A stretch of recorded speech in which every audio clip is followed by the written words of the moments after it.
Welcome to the deep dive. We take complex topics, look closely at the source material, and really pull out the core understanding you need to get up to speed fast. Okay, so try to picture this. Something so small you absolutely need a microscope to see it, right? Right, invisible to the naked eye. But inside, it's like a whole city. You've got power plants, transport networks, communication systems, factories, even a central library with all the plans. That's a great analogy. It really captures the complexity packed into a single cell, the fundamental unit of, well, of us. Exactly. Yeah. And today, we've got some really detailed source material that lets us look deep inside at cell structure, at function. Yeah, it's pretty comprehensive stuff. So our mission here is to unpack all that detail. We want to find the really crucial insights, maybe some surprising facts about how these tiny units work. Yeah. The goal is for you to grasp the core principles, the kind of understanding professionals in the field rely on. Ready to dive in? Absolutely. Let's do it, because the scale is just staggering. Well, Trillions of cells in one person. And every single one is essentially a living thing. Given the right conditions, the right nutrients, it can survive, grow, do its job. so they're not just like passive bricks in a wall. Not at all. They're incredibly active. They provide the structure, for tissues, for organs, but they also take in nutrients, convert them into energy, perform incredibly specialized tasks. Like the different workers in that city analogy. Precisely. A nerve cell's job is totally different from a muscle cell's or a gland cell's. Specialization is key. And they all carry the master plan. That's right. Each one holds the hereditary code, the DNA. That dictates everything, what proteins to make, how to make them, when to replicate. It's all in there. Okay, self-contained, multitasking, carrying the instructions. How is it all organized inside such a tiny space? What are the main parts? Well, if you look through a basic microscope, you typically see two main areas. There's the nucleus. Think of it as the control center wrapped in its own membrane. The nuclear membrane. Exactly. And then there's everything else outside the nucleus, filling up the cell. That's the cytoplasm. And the whole thing is enclosed by the outer cell membrane, the plasma membrane. That's the boundary with the outside world. And all the stuff inside, the fluid, the bits floating around. Is there a name for that collective material? Yes, the general term for all the substances making up the cell, nucleus and cytoplasm included, is protoplasm. Protoplasm, okay. And it's not just a random mix. It has a fundamental composition based on 5 main types of substances, each one absolutely vital. 5 key ingredients in this. Biological soup. Let's break them down. What's the most abundant? Water. No surprise there, maybe. It's usually about 70 to 85% of the cell, unless we're talking fat cells. Okay, fat cells are different. Very different. But for most cells, water is the essential medium, is where chemicals dissolve, where particles are suspended. And crucially, it's the site where nearly all the chemical reactions happen. A cell's reaction vessel. What else is dissolved in that water? Ions. Key inorganic chemicals. Things like potassium, magnesium, phosphate, sulfate, bicarbonate, and smaller amounts of sodium, chloride, calcium. And they're not just floating around, they have jobs. Oh, absolutely. They're needed for many enzymes to function properly, and they're critical for control mechanisms. The source highlights their role in nerve and muscle cells. For sending signals. Exactly, transmitting those electrochemical impulses across the membranes. That's how nerves fire and muscles contract. Ions are essential for that. Okay, water and ions. Yeah. What's next in terms of abundance? Proteins. They make up a big chunk, maybe 10 to 20% of the cell mass. And they are incredibly versatile, huge variety of functions. We generally split them into 2 main types, structural and functional. Structural proteins. Sounds like they're the building materials. Pretty much. They often form long filaments like polymers. Think of them as the cell's internal scaffolding. Microtubules, for instance, are made of structural proteins. They form the cytoskeleton, giving the cell shape, enabling movement inside, holding things together. And outside the cell, too. Yes, vital outside the cell. Collagen, elastin. These are structural proteins that give strength and flexibility to connective tissues. Tendons, ligaments, blood vessels. They rely heavily on these proteins. So they build the internal framework and the external matrix. What about the functional proteins? These tend to be more compact, often globular shapes.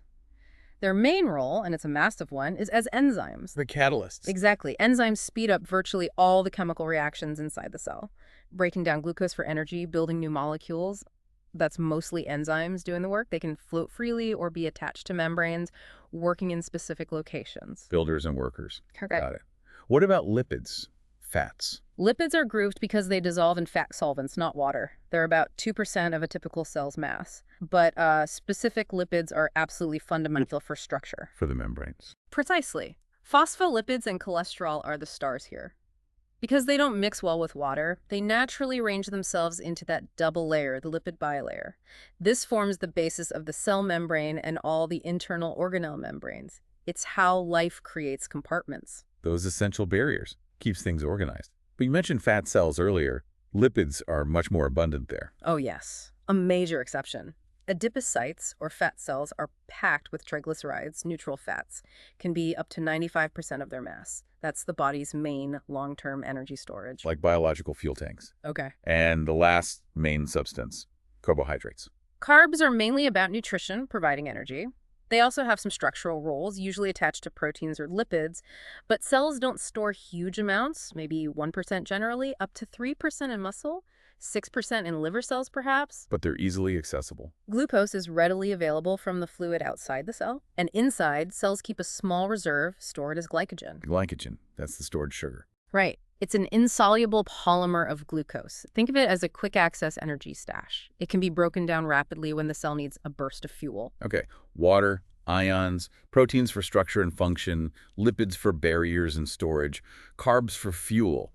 That's the basic chemical recipe for protoplasm. That's the foundation. But the real magic, the intricate organization, happens within that protoplasm, especially in the cytoplasm. Floating in the fluid part, the cytosol, are these incredibly organized structures, the organelles. The cell's many organs. Exactly. Each one's specialized for a particular job, and they are absolutely critical. The source makes a powerful point. Take away the mitochondria, just one type of organelle, and bang, over 95% of the cell's energy release from nutrients stops instantly. Wow, so definitely not optional extras. And many of these organelles, like the cell itself, are wrapped in membranes. Yes, compartmentalization by membrane is a core theme. The cell membrane, the nuclear membrane, the membranes around the endoplasmic reticulum, mitochondria, lysosomes, Golgi, they're all built on that lipid bilayer principle, studded with proteins. And the lipids make the barrier, the proteins do the work, transport, signaling, reactions. You got it. The lipid layer stops most water-soluble things from just drifting across. The proteins are the specific channels, the pumps, the receptors, the enzymes that control what crosses, what signals are received, and what reactions happen right there at the membrane. It allows different compartments to maintain very different internal environments. A really elegant design principle. Okay, let's dive into these structures, starting with the outer boundary, the cell membrane itself. Right, the plasma membrane. It's the interface with the world. Super thin, 7.5 to 10 nanometers, flexible, elastic. Composition-wise, it's mostly protein, about 55%. Then lipids, around 42%, mainly phospholipids and cholesterol, and a little bit of carbohydrate, about 3%. And the core is that lipid bilayer. Yes, a continuous double sheet of lipids, mostly phospholipids. And the reason it forms that way is fascinating. Phospholipids have a water-loving hydrophilic head and water-hating hydrophobic tails. Heads out, tails in. Exactly. In water, they spontaneously line up with the tails tucked away inside, forming that oily barrier in the middle that most water-soluble things, like ions or glucose, can't easily cross. But fat-soluble things, like oxygen or CO2, can slip through pretty easily. Makes sense. Are there other lipids involved besides phospholipids? Yes, sphingolipids are also important, especially in nerve cells. They contribute to structure and might play roles in protection, signaling, cell adhesion. And then there's cholesterol, dissolved within the bilayer. What's cholesterol doing there? Cholesterol is interesting. It kind of wedges itself in there and affects the membrane's properties. It helps control permeability, makes it less leaky to water-soluble stuff. And it also influences fluidity, generally making the membrane a bit less fluid, more stable. So lipids provide the barrier and some stability. What about all those proteins? 55% is a lot. That's where the action happens. Most are glycoproteins, meaning they have carbohydrates attached. We usually classify them as either integral proteins, which go all the way through the membrane. Spanning the whole width. Right. Or peripheral proteins, which are just attached to one surface, often interacting with the integral ones. Okay, what do the integral proteins That's do? a whole range of things.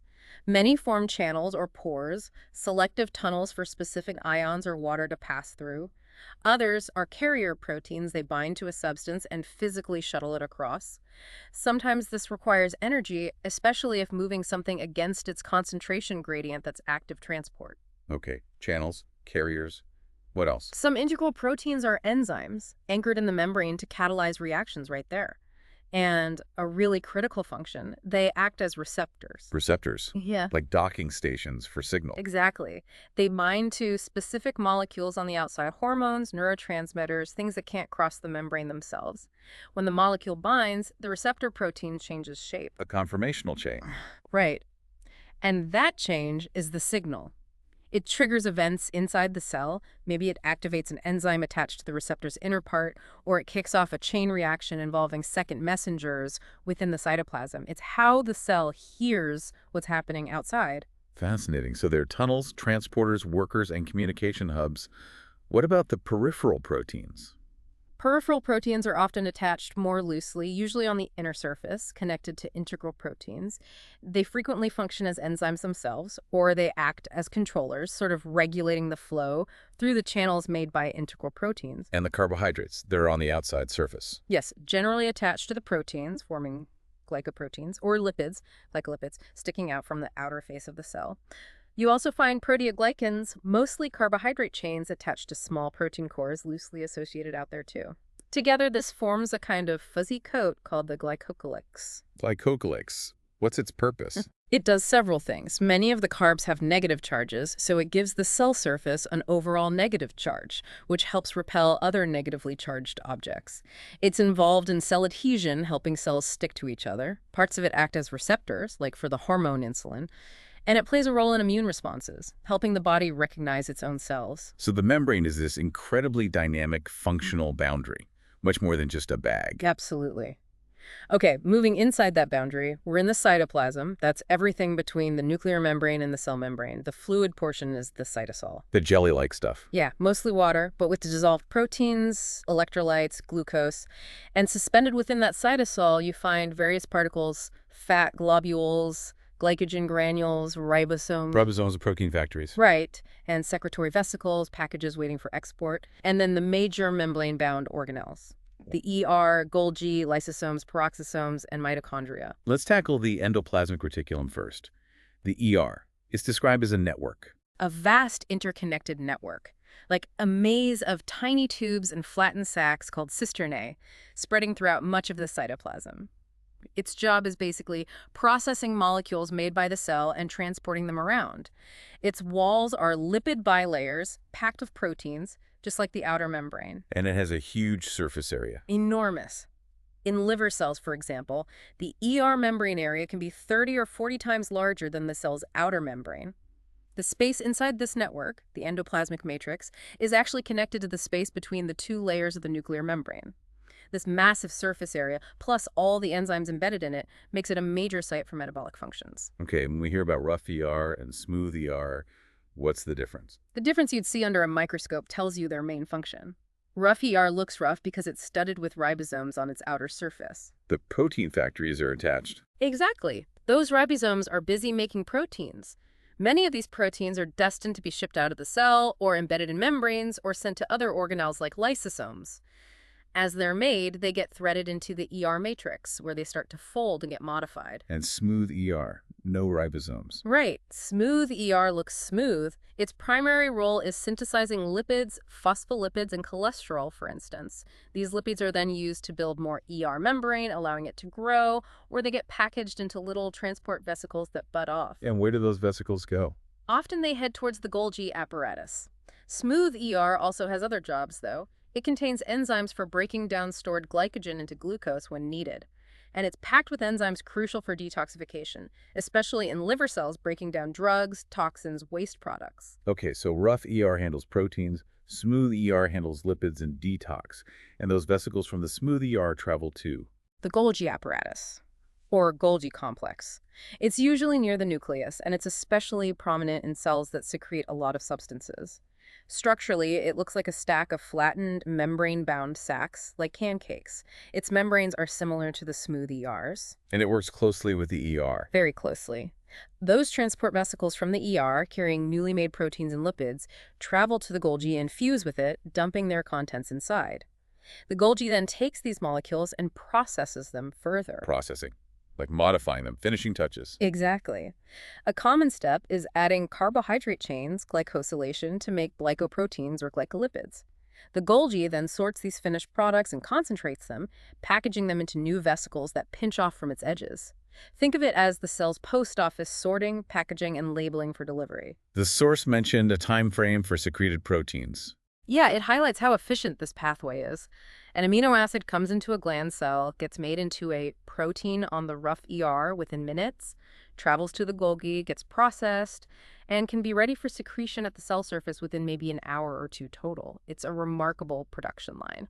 Does the Golgi make anything from scratch? Yes, it can synthesize certain large carbohydrates that the ER doesn't make. Particularly large polysaccharide polymers often attached to small protein cores, forming proteoglycans. Glycans, like hyaluronic acid, found in connective tissue. Exactly. Hyaluronic acid, chondroitin sulfate, the Golgi makes these. They're major components of the extracellular matrix, the ground substance between cells, also key parts of mucus, cartilage, bone matrix.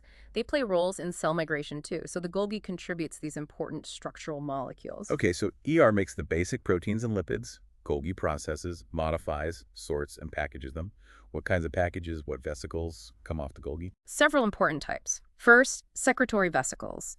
These contain the finished products, like hormones or enzymes, that are destined to be released outside the cell.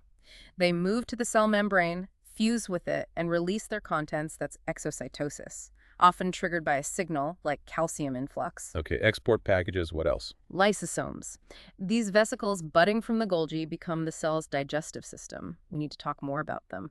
And also, some vesicles serve to replenish membranes. They fuse with the cell membrane or other organelle membranes, adding lipids and proteins, maybe replacing membrane loss during processes like endocytosis. Right, let's focus on lysosomes, the digestive organelles. Lysosomes are basically little bags of powerful digestive enzymes originating from the Golgi and scattered in the cytoplasm. Their job is waste disposal and recycling. They break down damaged cell structures, ingested food particles, even unwanted invaders like bacteria. How do they do the digesting? What's inside?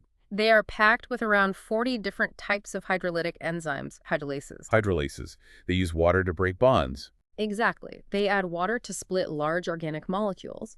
Proteins get broken down into amino acids, glycogen into glucose, lipids into fatty acids, and glycerol.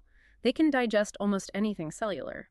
And the lysosome's own membrane stops these enzymes from digesting the cell itself. Critically important, yes. Normally, that membrane keeps the hydrolases safely contained, but if the cell is damaged, say, by heat or toxins, the lysosomal membranes can rupture. And then? If it's minor damage, the released enzymes might just digest the damaged parts locally, but if the damage is severe and many lysosomes rupture, the enzymes can digest the entire cell from the inside out. That's called autolysis.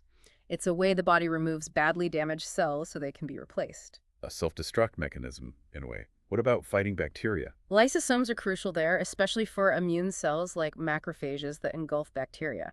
Once the bacterium is inside a vesicle, a phagosome, a lysosome fuses with it. Then it floods the vesicle not just with hydrolases, but also with specific bactericidal agents. Like what? Things like lysozyme, which attacks the bacterial cell wall, lysofurin, which binds up iron that bacteria need, and the inside of the lysosome is kept very acidic, around pH 5.0. This acidic environment activates the hydrolases and simultaneously messes up the bacteria's own systems. A hostile takeover. The source also mentioned autophagy, related to lysosomes. Autophagy, literally self-eating. It's a fundamental housekeeping process. Lysosomes play the central role. It's how the cell gets rid of its own old, worn-out organelles or clumps of damaged proteins. How does that work? The old organelle, say a mitochondrion that's past its prime, gets enveloped by a double membrane forming an autophagosome. This autophagosome then fuses with the lysosome. The lysosome digests the contents, and the resulting building blocks, amino acids, fatty acids, are released back into the cytosol to be reused. So it's continuous recycling and quality control. Exactly. It happens all the time for routine turnover. It's also ramped up during development, or if the cell is starved, recycling non-essential parts for survival, and it's essential for maintaining overall cellular health. The source mentions liver cell mitochondria only lasting about 10 days before being recycled via autophagy. 10 days, that's constant renovation. Okay, related but different are peroxisomes. Right, similar look, small vesicles, but different origin and contents. They seem to bud from the smooth ER or maybe replicate themselves, not from the Golgi. And critically, they contain oxidases, not hydrolases. Oxidases. Using oxygen. Yes, they use oxygen to react with certain cellular substances, often producing hydrogen peroxide, H2O2, as a byproduct. Now, H2O2 itself is dangerous, but peroxisomes also contain catalase, an enzyme that uses the H2O2 to oxidize other substances, including many toxins. Like alcohol. That's a key example. A significant chunk of alcohol detoxification happens in liver cell peroxisomes. They also break down certain types of fatty acids, particularly very long-chain ones. So think lysosomes for general digestion via hydrolysis, peroxisomes for specific oxidative reactions, especially detoxification. Okay, makes sense. We've covered factories, packaging, transport, recycling, detox. Now for the power supply, mitochondria. That's the powerhouses, absolutely central. Over 95% of the cell's ATP, its usable energy currency, is generated here from nutrients. Without mitochondria working properly, complex cellular life as we know it just wouldn't be possible. And their numbers vary hugely. Dramatically. A heart muscle cell working nonstop might have thousands. A less active cell, like a fat cell, relatively few. Their shape and size can also vary quite a bit. What's their internal structure like? Why are they so good at energy production? They have two membranes, an outer membrane and then a highly folded inner membrane. Those folds are called cristae. Cristae. They increase the surface area. Massively. That's key. Because embedded all over that inner membrane surface are the enzyme complexes involved in the final stages of energy extraction, the electron transport chain, and the ATP synthase machinery that actually makes the ATP. The innermost space, the matrix, contains enzymes for earlier steps, like the citric acid cycle. Okay, walk us through how they extract energy from food. All right.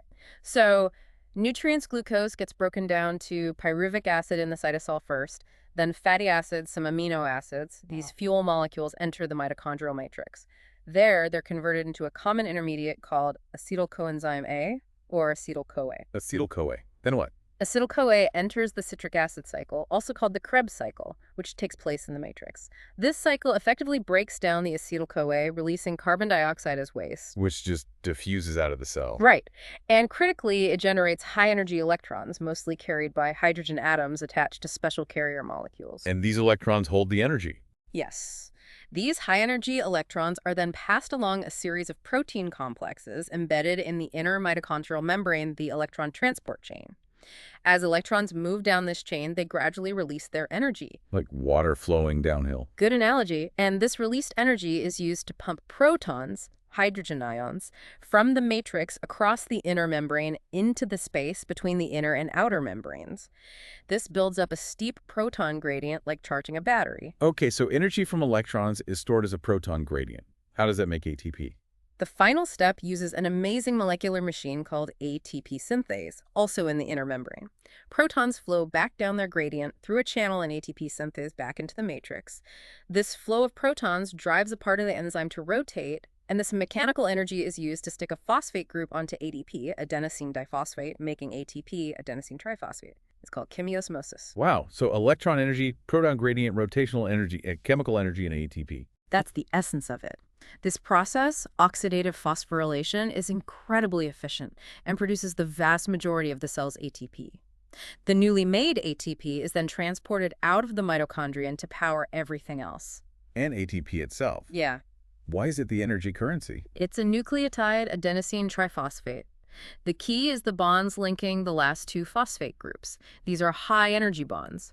Breaking one off releases a convenient packet of energy, about 12,000 calories per mole, readily usable by the cell's machinery. So when the cell needs power for, say, muscle contraction, it just snaps off that terminal phosphate from ATP, releasing energy right where it's needed, leaving ADP and phosphate. And this happens instantly. ATP is very readily split. and the mitochondria are constantly recharging the ADP back to ATP. Continuously. Using the energy derived from breaking down nutrients, it's a rapid cycle. A given ATP molecule might only exist for a few minutes before it's used and regenerated. While a little ATP is made in the cytoplasm, glycolysis, mitochondria do about 95% of the work. A constant, high-turnover energy economy, and mitochondria have their own DNA. They do.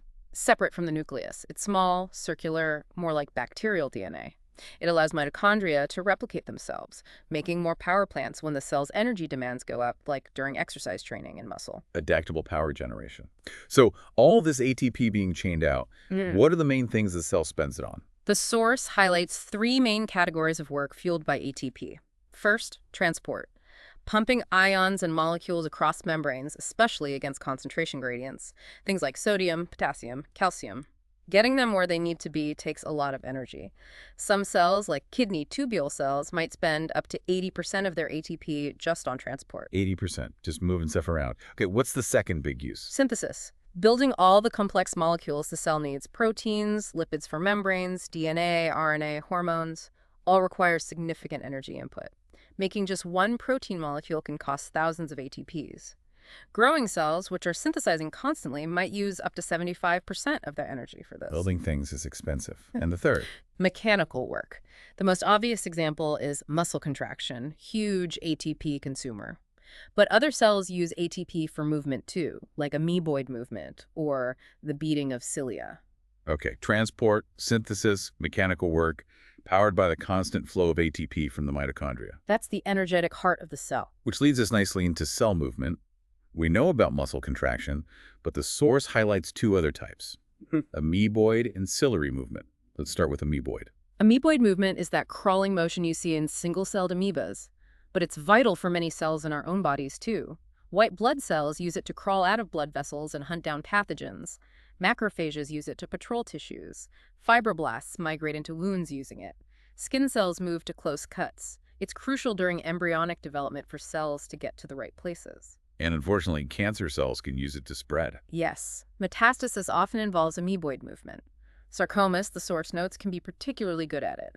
The mechanism involves the cell extending a protrusion, called a pseudopodium or false foot. How does it extend? It involves rapid assembly of actin filaments pushing the membrane forward, and membrane is added at the leading edge. At the same time, membrane is being pulled in at the rear of the cell. How does it grip the surface to pull itself along? Receptor proteins play a key role. They are inserted into the membrane at the front of the pseudopod and bind to molecules in the surrounding tissue, acting like anchors. Then, the cell essentially contracts its internal machinery to pull the main cell body towards these anchor points. What provides the contraction force? It's the interaction between actin filaments, which form a network just under the cell membrane, and myosin motor proteins, the same partners involved in muscle contraction.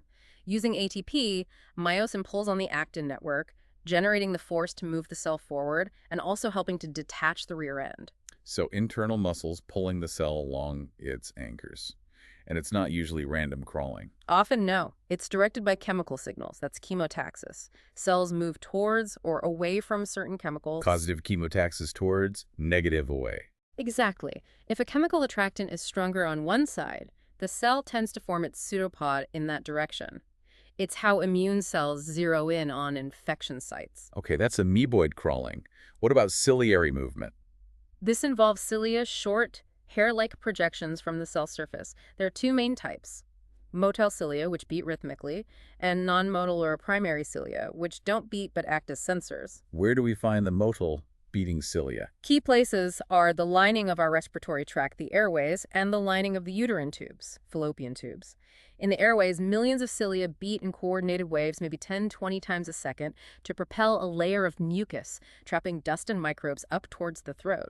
It's a constant conveyor belt, moving mucus about a centimeter per minute. The mucociliary escalator. Precisely. In the uterine tubes, cilia help move fluid and the egg towards the uterus. What's the structure of a motile cilium? Each one is like a tiny finger, 2 to 4 micrometers long, covered by cell membrane. Inside, it has a core structure called the axoneme. This is a very specific arrangement of microtubules. 9 pairs forming a ring around the outside, and 2 single microtubules in the center, the 9+2M arrangement. This axoneme grows out from a basal body anchored just beneath the cell surface.